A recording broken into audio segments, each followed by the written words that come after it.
On tonight's edition of The Word, we spar with Hollywood heavyweight Mick and Rourke. Getting a lather over Brookside soap starlets Anna Friel and Nicola Stevenson. Danny went to Texas to find out why these young cherries are not ready for picking. And we choose another right victim from our hopefuls. Plus, Elastica, Carlin Anderson and in Spiral Carpets Call the Tunes. The Word.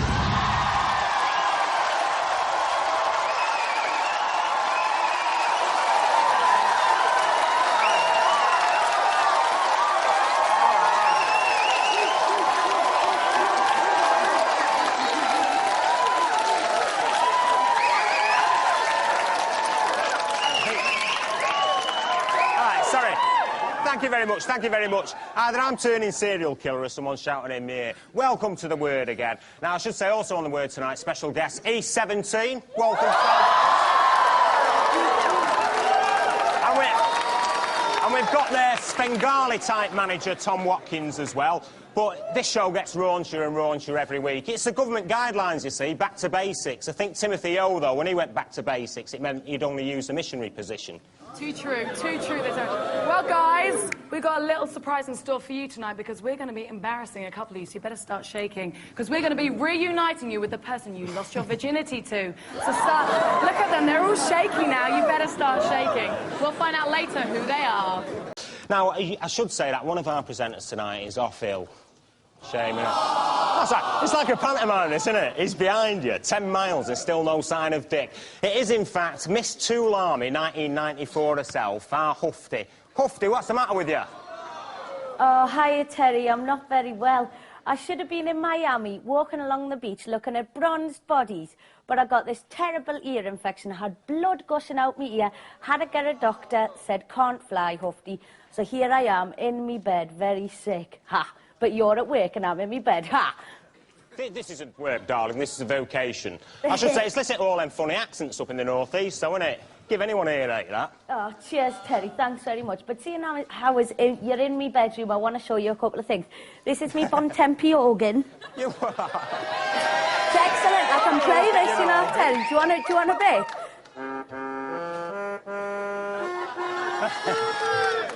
That's better than in Spiral Carpets for you. And now here's me hockey sticks. I used to play hockey for the north of England, you know. I even had trials for England once. Isn't that a bit impressive? And over round here we have me... Oh, Terry, you'll like this bit. This is me Catholic shrine. and then up here we have... You'll like this bit as well, Terry. This is me Pope Pius. Do you like Pope Pius? I don't remember him.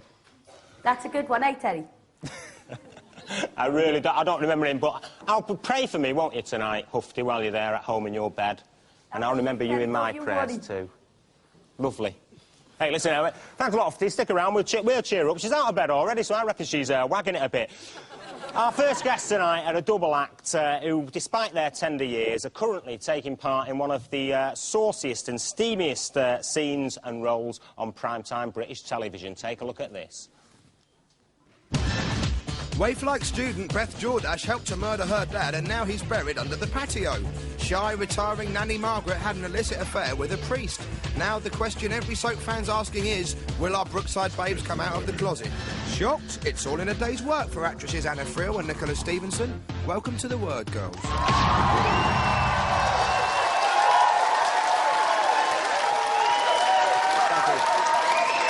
Nicola. Well, what a grip that is. You've been working out of coal mines again. And welcome to the show, Anna. No, you've got to give a good, strong grip. A good, strong grip? You say that to everyone. Listen, this scene at the moment, which people might have seen earlier on Brookside tonight, with the two of you, I mean, is that... Do you not think you're being exploited a little bit, in a way, by Brookside? We're being exploited. No, I'm really glad I'm doing the storyline. I think it's about time it was handled, really, on television. It's, like, never been handled before, has it? Anna, you've actually gone on record, haven't you, as saying that, you know, people are always looking at gay issues when they involve men, but they rarely, you know, look at issues involving, you know, women who are gay. I mean, what kind of issues would you like them to be looking at on things like TV and everything? Well, this is a very controversial subject to approach, and I think it's very brave of Brookside to approach something like this, and it's quite enjoyable to do it, so I'm learning lots. And... well, I'm not saying the kids are enjoyable, I mean, it's not. Well, it's kind of... Sorry, Nick. No, I don't know, I think think they've gone quite far enough with the murder and rape and... Everything. It's like that's where... I mean, I met you a few weeks ago. It sounds like one of these showbiz pals jobs, doesn't it? But you were like... I said you'd be good because we're fellow Manx, aren't we? Yeah, well, you were dead frightened of seeing this particular scene. Now, if you missed it tonight on Brookside, you won't be seeing it in the Omnibus edition tomorrow tea time, so this might be your last chance to see it. Here is that clip. Have a look at this. You're not bothered about it now, are you? No, I think it's quite... Oh, my neck's just fallen off, everyone, sorry. No, I think it's quite nice, actually, don't you? It wasn't as bad as we thought it was. We got in the taxi to come here tonight and we were going, it wasn't as much as I thought it was. It was only about 2 snugs, wasn't it? We thought it was about 4. We were like, oh, it's quite tastefully done, so... Well, it is a soap opera. I mean, are you actually looking into the future to get out of something like Brookside before you both kind of get too set in the roles, yeah, like a lot of Coronation Street? You don't want to stay so people? forever, obviously, Yeah, but I've still got good storylines and it carries on all the way till next year.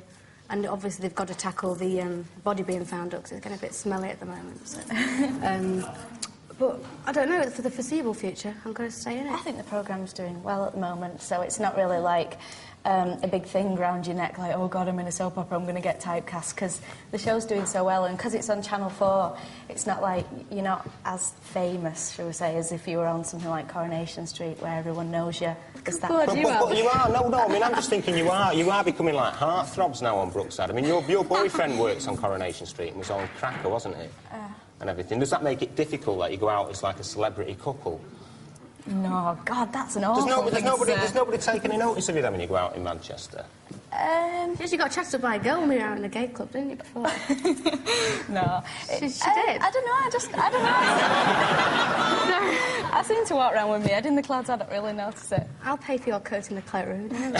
Oh, that kind of thing. But you also got chatted up by Roy Keane of Man United, didn't you? No, I didn't. I didn't at all, that was her. It was honestly, you got chatted up. They've got us mixed up. I knew you should do this. They've got us mixed up in the paper, and it was her, because he really fancied And her. what did you say? I'm a Rochdale fan. No, I didn't. He was very, very drunk at the time when he was talking was. to me, and he was quite rude, actually. Roy You'll be Keane, in I'm trouble sorry, on Monday morning. whichever camera it is. But, yeah, we will. No, but he was just a bit drunk. But he does mean you. He said you in the Sunday No, I Mirror. meant you. Hey, I'm glad to see you don't approve of that drunken behaviour. Just stay away from me after the show, that's all I can say. Now, you see quite a lot of naughty things on British TV, and occasionally on this show as well, but in America at the moment, virginity is very much the vogue, as our Danny found out when she went to Texas to meet up with some genuine card-carrying virgins. Even rap music, once a hotbed of sexuality, has been crashed by virgin posses like DC Talk.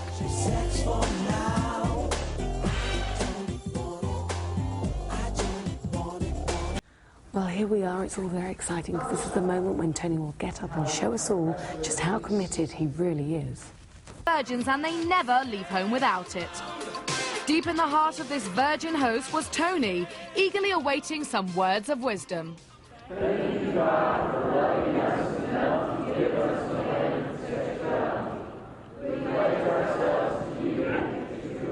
What does your boyfriend make of all this? He understood. We can have, time together, but yet not have sex. And we'll have to avoid, going out to the parties that, they have sexual intercourse inside. Well, Danny's just going to have to chill until, because real men wait, and remember, it's no rings, no fillings.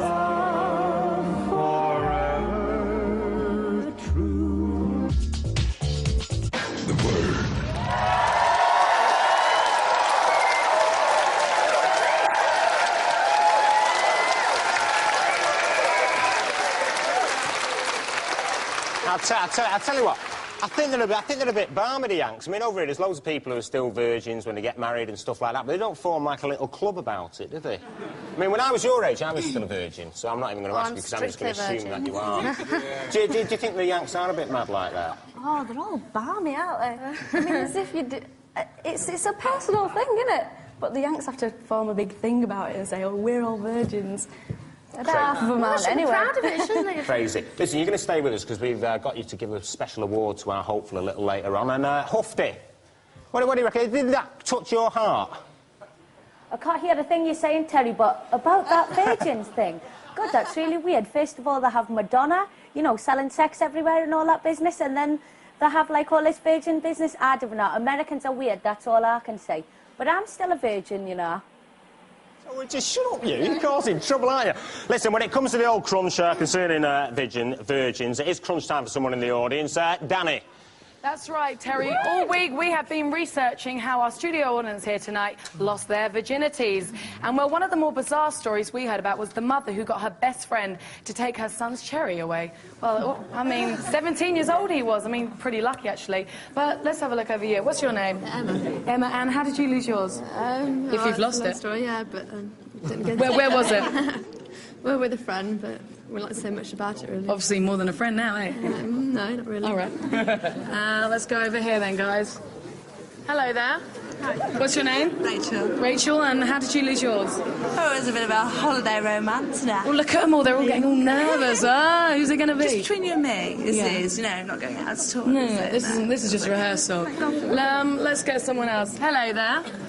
Now, actually, don't tell us your name. In fact, don't even tell us how you did it or where you did it, because tell us, do you remember this voice? Ryan, remember me and that cross-country run?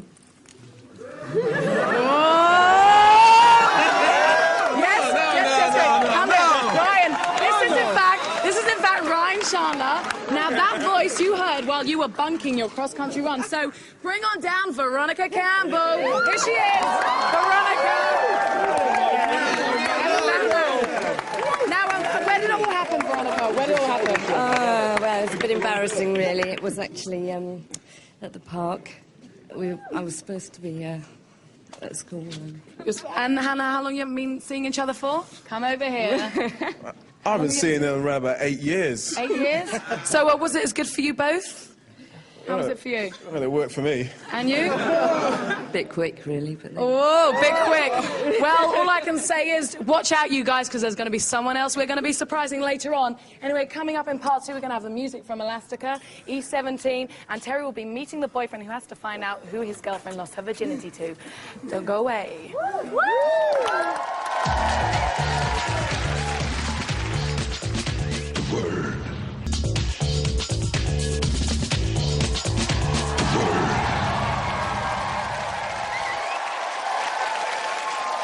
But now it's crunch time for another person in our studio audience. That's right, earlier on, we reunited Ryan and Veronica. Where are they? They're over here. Come over here. Now, we totally embarrassed them, so now I think it's time we totally embarrass somebody else. Who's it going to be? Maybe it's you. No. You? No. I think it's going to be you. Well, what do you know? Just tell me one thing. Do you remember this voice? Hi, Abigail. You didn't have to look far to lose your cherry. I was living next door.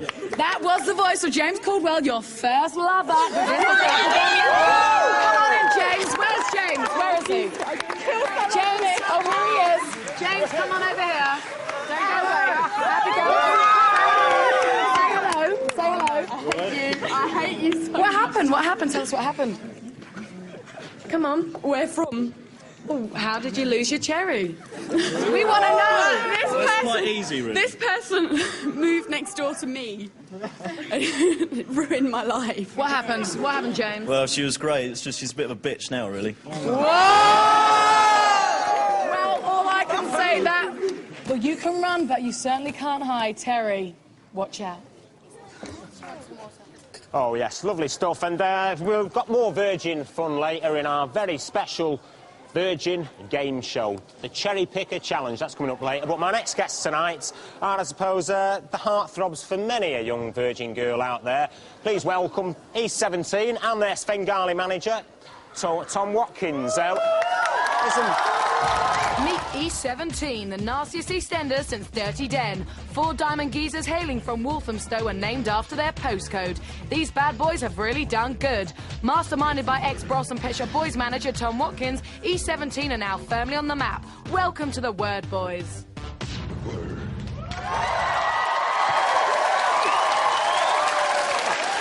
Lovely lads. Listen, nice to meet you. Old chap. Tom, you've actually said that you sell sex rather than pop music. Absolutely.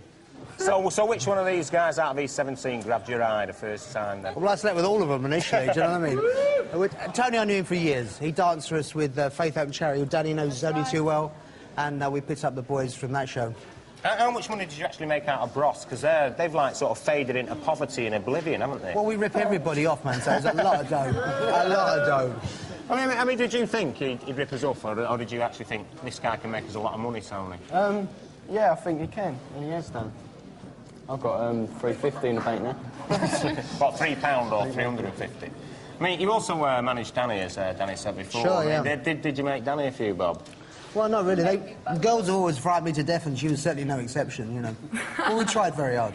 Can I just ask Tony something? Tony, is he still a big fat gay bastard like he was then? Absolutely. Fatter now. He's lost a lot of weight. He has. You're looking good, Tom. Looking good. Exactly. So that weight wallet. So, who throws the most tantrums out of the lot of you? Terry. Yeah? Yeah, I think we all throw the same, really. Do you? Yeah. Now, you've got this big bad boy image. Are you deciding to clean it up or get rougher? We tried to clean it up. We didn't give it. Take that gave it to us, didn't it? Yeah. What do you think of them? What do you think of them, Tom? I think their manager is a very talented man. Yeah, I think they're a very talented band. And they deserve all the fame and fortune that dear God shall come. It's very humble of you. He's a humble guy. Now, we're on the Virgin theme tonight, so I'm still a I think virgin. everybody here wants to know when you lost yours and if you have. Tony, we'll start with you. Thanks, yeah. I lost mine. My mum and dad's watching. I lost mine when I was 16. I was so ugly at school that I couldn't get a bird. I went to a prostitute. How much did you pay? I didn't pay, my friend paid, so... You got it for free, then? I was scared. She was a big woman, I was a little girl. I was a little girl. How about you, Brian? Me? I was 14. I went with him. You were with him? I went with him. Nah, I was 14. I lost it to a girl called Karen. But, that's that then, really. And how about you, boys? Yeah, I was 16. I was 11. 11? What were you doing at 11? I got caught for it as well. Did Had you? to go to the police station and all that. So, for rape.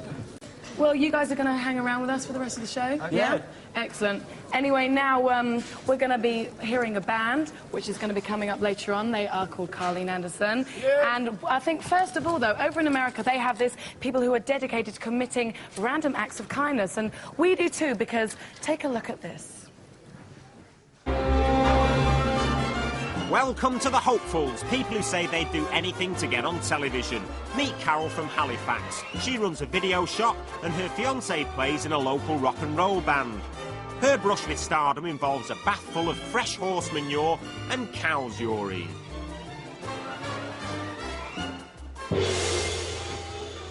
Take it away, Carol. I'll do anything to get on TV.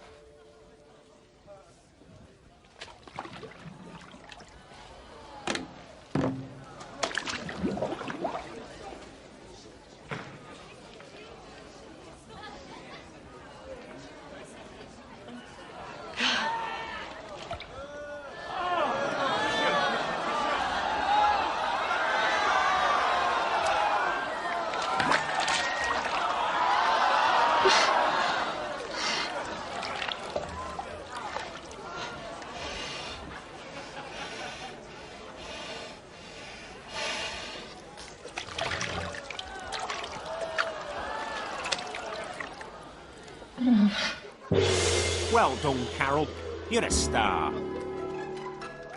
That is completely gross. I have never seen anything so more horrible in the whole of my life.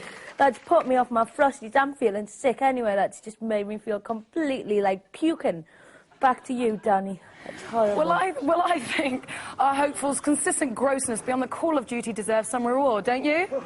Well, I do, because I certainly wouldn't do that. And this week's hopeful, Carol Hall, is in the audience somewhere, and she has been awarded with the first ever Hopefuls commemorative badge. There you go, Carol. You should be privileged. Anyway, Terry, this is the moment we've all been waiting for. Terry's over there with our cherry-picking contest. Oh, yes. I tell you, this show is slicker than snot on a doorknob, isn't it, tonight? Listen, we have a lovely couple here. This is a chap, this is his girlfriend, and over there we have got one of the chaps who is responsible for stealing his girlfriend's virginity. Later on, we'll be finding out exactly who. Spread the word. The word.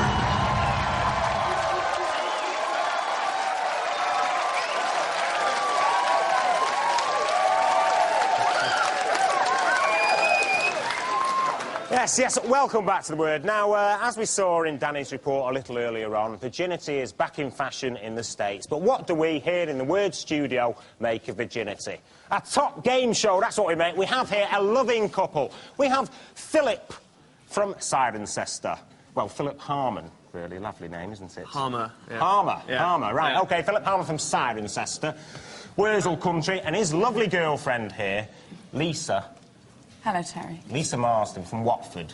Bit down market, I'd have said Hey, that, Lisa, come on, but I'm never now mind. Surrey girl, by They've been together for 5 months, and although they are a very loving couple, Philip here was not the first ever lover in Lisa's life, because her first ever lover is one of these chaps over there. Yes, Adonis is all, and one of them is responsible for stealing her cherry. Now, listen, you've... I would have said that you were like a match made in heaven, but did you actually get it together with Lisa on your first date? No, I was a bit slow.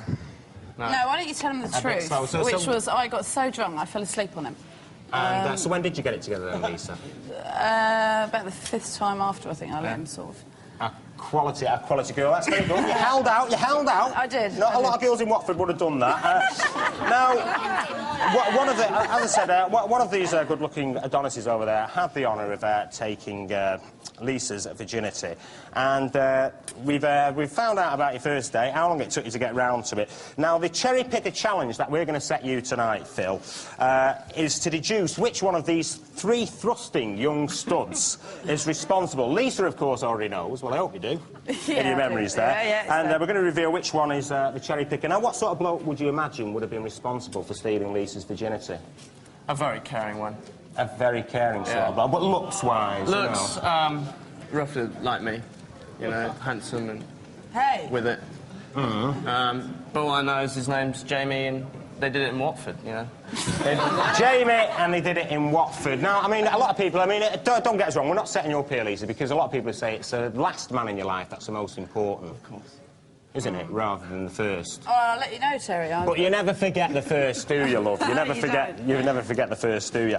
Now, listen, we're going to have a few little things here. Now, if you're watching at home, now, Phil is going to ask them 3 questions to try and guess which one of them is responsible, which one is a culprit, and stole Lisa's virginity. But if you're watching at home and you want to play along with Phil here, then look away now, because we are going to show you the true person who stole Lisa's cherry. And this is the one.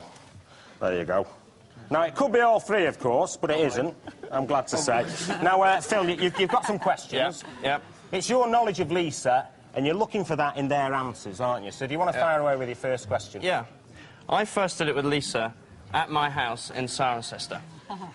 I want to know, where did you deflower Lisa? And that question to number 1. OK, where did you deflower Lisa? Right, I always remember her mum and dad went away down to the seaside, and all she was interested in was a stick of rock. A stick? He sounds like a quality bloke to me. All right, same question to number 2. Where did you deflower Lisa? Well, it was outside a club in Watford called Paradise Lost. It was 1985, and after that evening, Lisa, it was Paradise Found for me. Paradise. Hey, they don't let serpents into paradise. Do you know what I mean? Lovely lad. And number 3, where did you deflower Lisa? Well, we did it in 1985 when we was rambling through the Whippendale woods, and my wood is still hard as I remember the fertile soil. Didn't like that last one. You didn't like that? No, I didn't like that last one. Come on, right, next question. Get your next question in. Number 2. We had a curry before we first had sex. So every time I taste tandoori, I taste Lisa in my heart. So I'd like to know what reminds you of that fateful night. That question's number 2, please. Well, this was the record that was playing in the disco that night.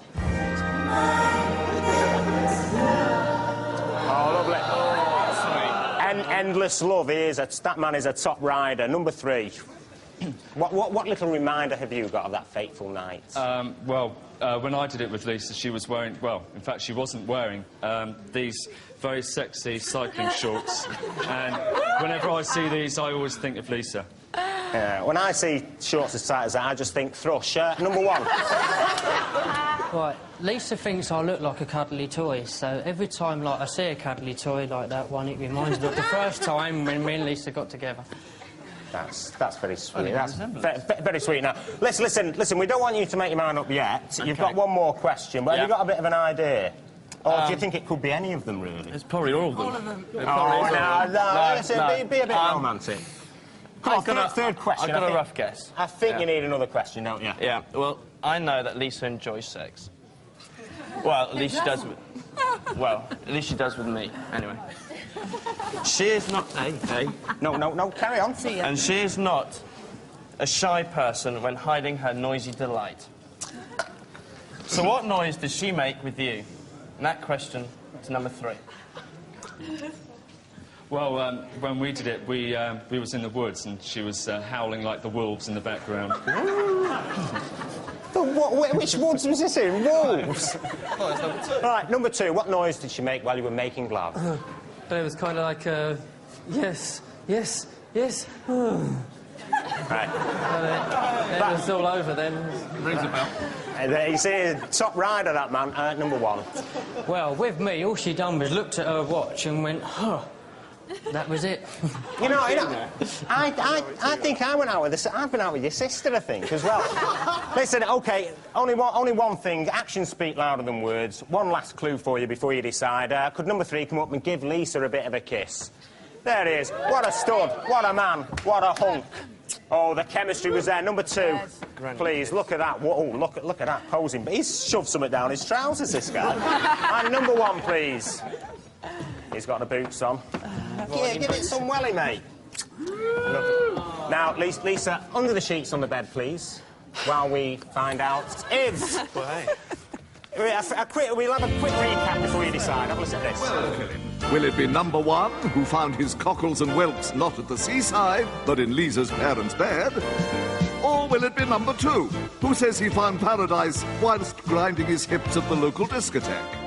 Or will it be number 3, who went for a tramp in the woods and found a girl called Lisa? Philip, the choice is yours.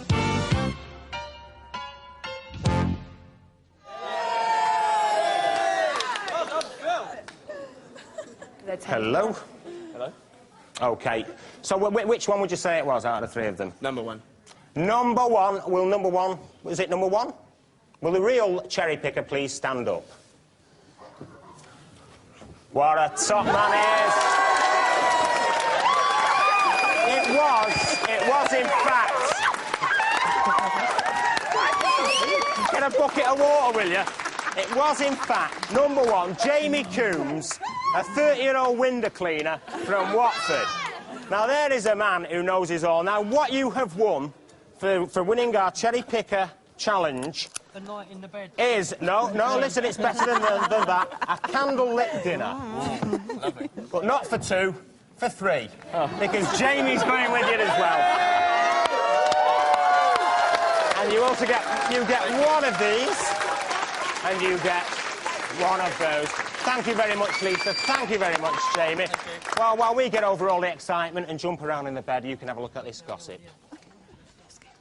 Gossip. Look back in anguish. EastEnders Sharon Watts, alias actress Letitia Dean, has had more than her fair share of heartache in the past with the men in her life. But Cupid certainly shot his arrow back in her youthful years. Just take a look at our exclusive footage. Yes, even at 14, when she attended the Sylvia Young Theatre School, Letitia was yearning for love, singing her version of Stupid Cupid.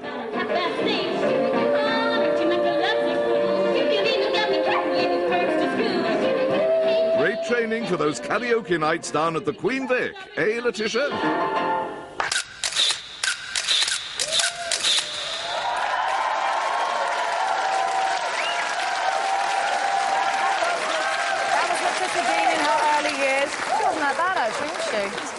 Not bad. Oh, she's improved though since, though, hasn't she? Definitely improved. Anyway, Tom, so you've got a new band, Sonny? Two-thirds. Two-thirds. We've been back for two-thirds. We talked about you. Yeah. Two-thirds, and what type of music? We're launching them on the 7th, you know, big attitude and sort of a big gay following, that kind of stuff, dance music.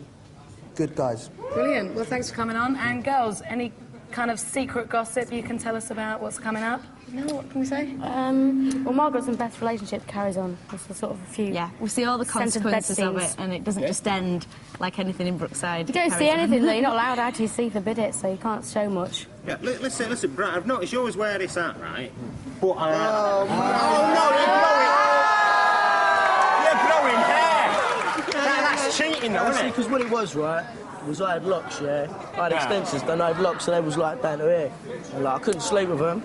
And just cut them off, mate. What, you couldn't sleep with your locks? Now, according to Tony, when I met you a few weeks back, you told me he sleeps with everything else. Yeah, he does. Yes! It's only because he's got his pyjamas on. I'm only saying this. Funny. Oh, dear. What's funny? What? What's it? Were you, did you go to school with any 17 fans, Anna? I went to school with all of them. Yeah. No, but with any fans of the band? No, sorry. Not up there in Rochdale? I don't know if you existed then, did you? Yeah, we've always existed. You've always said, I just didn't know about you. always will be. I mean, do you object when people say that you're exploiting a lot of these young lads? No. Not at all. I mean, because I look at As long you... as I can sleep with most of them, I don't really care. But you actually remind me in a way of a lot of those old 60s style managers, you know, people who manage people like Fat, Tommy... rich, you know. You know, the sort of Andrew Oldhamy types and all that. Yeah, definitely. He's having a go at you. Is that you model yourself on in a way? I just come back in a time machine. They dig me up every 10 years and there I am with another one, you know? Yeah, I mean, what kind of music would you actually listen to yourself? What kind of music do you like? My new band, 2/3, the E17, Q Pet Shop Boys disc, you know. You're not a bit biased there, are you? Yeah. No, what, does he listen to that all the time? No, seriously, yeah. Really? Listen to a lot of club music. It's more up to date with the club music than we are. Because we've been out promoting, we're out of the I'm a club. raver. I'm a roly-poly raver. A complete and utter raver. I tell you what, someone who's not raving tonight but is dying slowly is our Hufty. Hufty. Hi, Terry, you all right? Well, it's been a long night for me. I'm not feeling too well, so I'm back in my bed. So I just, I'm going to read a couple of chapters, have an early night. So tra lasses from Brookside, tra Danny, tra Terry. Hopefully I'll be healthy next week. See you then. See you. She got a good deal then, didn't she? That's a look. Is it a pop-up storybook? She got a good deal tonight. I've got like one of those pop-up sex books. Now listen, you lads are talking amongst yourselves all the time. You've actually got a kid, haven't you, Tony? Yeah, Alenta. Yeah. Now, I mean, how does that tie in with you being like a teenage heartthrob? Does it not get a bit of a nuisance? Yeah, she cries. She don't stop crying. She's like teething and she's crying. But what about your girlfriend? Well, How does your girlfriend feel about the fact that all these women are after you all the time? Does she not get very insecure about it? She's all right. She knows that I ain't into all that. You know, you start playing with girls and you get them babies, and them babies are headaches. But you're up all night with them, so I don't want too many of them. I've got two. I've got Brian and Atlanta, so... Is it a lot of pressure, though, to try and behave yourself when you're in a pop band? Yeah, serious amount of pressure. Serious. I got a kid. I keep touching. Have you? No. Oh, great. He's full of scoops, this. I would say thank you very much for coming in tonight, lads. It's been a pleasure getting round to virtually almost talking to you. Thank you very much, Tom. Cheers. Hey, I might do a record soon. Yeah, well, Good boy. And thank you very much, Anna. Thank you, Nicola. It's been delightful. Get well soon, Hufty. Get well soon. Anyway, watch next week's show because we'll have music from Therapy. We'll also have an exclusive interview with the stars from Wayne's World too. But playing us out tonight is an incredible singer. She used to front the Young Disciples. Here it is, Carleen Anderson with Nervous Breakdown.